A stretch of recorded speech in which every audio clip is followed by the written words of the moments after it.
Jade a 3 ans et ne joue pas comme les autres enfants. Jade a 3 ans et elle est entrée à l'école maternelle en septembre. Dès le mois de novembre, la maîtresse de Jade a appelé ses parents pour un rendez-vous. Ses parents ne comprenaient pas. Elle leur a dit que Jade jouait bizarrement. Elle trie les objets par couleur, elle aligne les petites voitures, elle les range les unes à côté des autres, mais ne fait pas semblant de les faire avancer. À l'école, la rentrée s'est plutôt bien passée. Jade n'a pas pleuré les premiers jours de la rentrée, comme beaucoup de ses petits camarades. Jade est très solitaire et semble bien comme ça.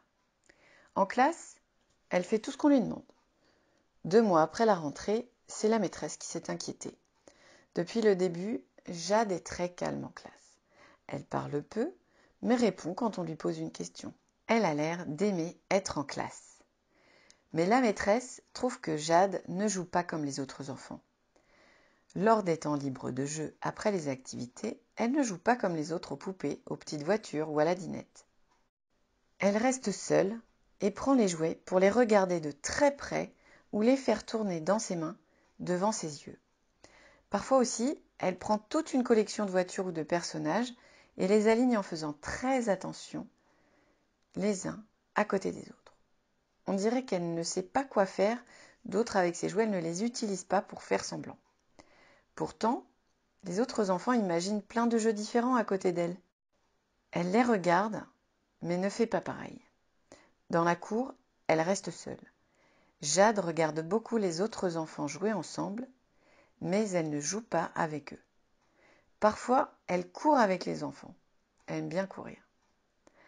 À la maison, depuis ses 3 mois, elle était gardée par sa nounou. Elle n'a pas de frères et sœurs. Depuis toujours, tout le monde trouve que Jade est une petite fille discrète, qui ne fait pas trop de bruit. Elle joue seule dans un coin ou dans sa chambre. D'ailleurs, ses parents trouvent cela bien, qu'elle sache jouer toute seule longtemps. Au moins, elle ne s'ennuie pas. Les parents avaient bien remarqué qu'elle n'imaginait pas des petites histoires, mais ils trouvaient ça rassurant qu'elle sache s'occuper. Les parents de Jade ont eu un choc. Ils n'ont pas vraiment pensé à observer comment elle jouait à la maison, et maintenant que la maîtresse le dit, ils voient bien des choses surprenantes dans les comportements de jeu de Jade. Elle préfère des jeux vraiment étranges. Elle aligne les poupées, toujours dans le même ordre, elle trie la dinette par couleur, elle prend toujours le même livre qu'elle regarde 2 fois d'affilée. Maintenant, ils sont inquiets et se demandent ce qu'il faut faire. Les parents de Jade peuvent prendre rendez-vous avec leur médecin traitant qui connaît bien Jade. Il pourra orienter Jade vers une plateforme de coordination des soins du neurodéveloppement pour faire des bilans complémentaires.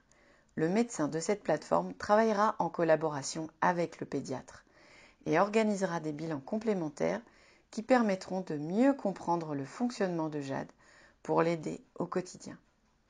En attendant, les parents de Jade peuvent jouer avec elle, lui montrer comment utiliser certains jeux pour faire semblant. Ils peuvent imaginer des petites histoires simples à lui montrer. Ils peuvent aussi inviter un petit camarade pour jouer. Ce sera plus facile avec un seul enfant qu'avec tous les enfants de la classe.